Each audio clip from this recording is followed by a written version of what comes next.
because it's just not easy. You need to put yourself, to get in that space, Anyway, so here goes. Hello, I'm Sophie and welcome to my channel. For all the new subscribers, welcome on board and thank you so much for subscribing. Guys, I really appreciate you all because the numbers have grown and this is all because of you people. So I'd like to wish you guys a happy new year. I hope everyone was able to, relax a little bit, just chill, enjoy the holidays, visit family members, just relax and just forget about work and, get ready for the new year. So I hope you did all that. So today's topic is about how to apply for a short stay visa for visiting Luxembourg. In the comment section, I noticed that so many people are asking me about how to apply for a visa to come to Luxembourg. So I decided, let me just do something and, talk about it. But since I'm from Uganda, I'm going to be speaking mostly specifically about Uganda, how the process for Uganda, but I'm pretty sure the process is the same for all countries. It's just that you'll be applying from a different country, but the process is the same. So I'm pretty sure the process for Uganda can work for you as well. Let's say you're in Ghana, you're in Nigeria, I don't know, India, whatever. The process is the same, so it can work for you. I'll only speak about Uganda because I have experience applying from Uganda. I hope you guys don't mind, but I'm going to be doing a lot of reading throughout this vlog because I think it's always best to read stuff than to just get it off head. So I did some research and based on my experience on how I've been doing these things, I came up with something that I can share with you guys. So anyhow, let's start. A short stay visa is granted for visits of less than 90 days. The following purposes are valid: tourist or family visits, which I believe most of us go for. And then there's the business trips, for example, visiting professional partners, negotiating and concluding contracts, etc. That's a business trip when you're coming for a business trip. And then participating in conferences, for example, conference speakers and university lecturers, exhibition, fairs or shows. You can also, there's a provision for that.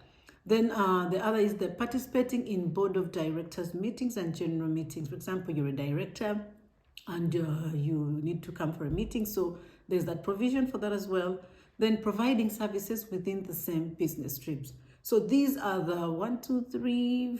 5 categories of incidences where you can get a short stay visa. A short stay visa allows you to travel to all Schengen countries without any limitations. However, you cannot go to Ireland, United Kingdom, Romania, Bulgaria, Cyprus, because these countries are not part of the Schengen. It goes without saying that the Schengen visa is by no means a valid document to enter any other country situated next to the EU. For example, these countries are Bosnia, Serbia, Montenegro. You can apply for either a single entry or multiple entry visa. Single entry means that you cannot leave and come back during the visa validity period. For example, the time my mom came to visit us and we applied for a single entry visa. So she was supposed to be here for 3 months. So we decided to go to Croatia to visit. But remember, at that time, Croatia was not part of the Schengen. So we forgot somehow. It didn't cross our mind that we had applied for a single entry visa. So when we went, we had traveled, we had already bought the tickets, everything was ready, everything was planned. So we get to the airport and then the immigration officer says, oh, you're going to Croatia, but it's not part of the Schengen. So if you go to Croatia, you will not be able to come back to Luxembourg because then you have to apply for a new visa. So, oh my God, we were so confused, like, shit, we kind of like somehow we missed it. So, the holiday had to be cancelled. I mean, everything just had to be cancelled. So it was a total loss on our side, and it was a very good lesson for us. So I also advise you guys. So when you apply for a single entry, make sure you stick only within the Schengen area. Do not go out of the Schengen area because then you need to do what you need to apply for a new visa. Another example is you come to Luxembourg, you apply for a single entry visa, and you're here for 3 months, and then you go back to Uganda. You go back to Uganda and you're like, okay, I want to come back I want to come back to Luxembourg, because you think I have the single entry visa and my time frame is 3 months. I only spent maybe 1 month in Luxembourg, so I can spend another 2 months, I come back. That's not possible. But however, it can be possible if you apply for a multiple entry visa. If you apply for a multiple entry visa, that means you, within your 3-month period, you can go to Uganda and come back as many times as you want. So it's always best to go for, if you feel like you want to go in and out of the Schengen area, then it's best you apply for the multiple entry visa. The Schengen visa is based on the 90-180 day rule, meaning that you can come to Luxembourg for any 90 days within 180-day period, which means if you spend 90 days in Luxembourg, the next time you can enter the Schengen area again is within 6 months. And then for the fees, the visa itself is €80, and then there is another fee for the service fee, which is €40. So in total, you have to have €120.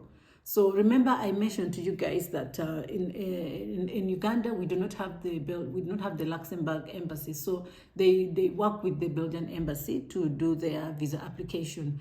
So the Belgian embassy does not deal with the visa application anymore. So they sourced out that section, the TLS, that is for Uganda, TLS contact. So the visa application must be submitted in person at the Belgian Visa Application Center. That is the TLS, which is in Kampala, on ground floor, Block A, Victoria Courts, on Old Kira Road, Bukoto. I'll leave down the address and everything where you need to go. And then finally, visa applications should, in principle, be lodged latest at least 15 calendar days before the intended visit, and cannot be lodged earlier than 6 months before the start of the intended visit. So basically, that is just information that you need to know about the short stay visa to Luxembourg. So that is it for today. I hope you enjoyed. This is part 1 of the short stay application. We have not yet gotten to the process itself on what you're supposed to do and stuff like that, the steps that you need to take to do all that. This is just more of like a summary of what is needed of you. So this is part 1. I'll work on part 2 next time. I hope you enjoyed, and thank you so much for watching. And those who haven't subscribed, please go ahead and click and subscribe. Click on the notification so you don't forget any vlogs that I put up. I really do appreciate it so much. So that's it for today.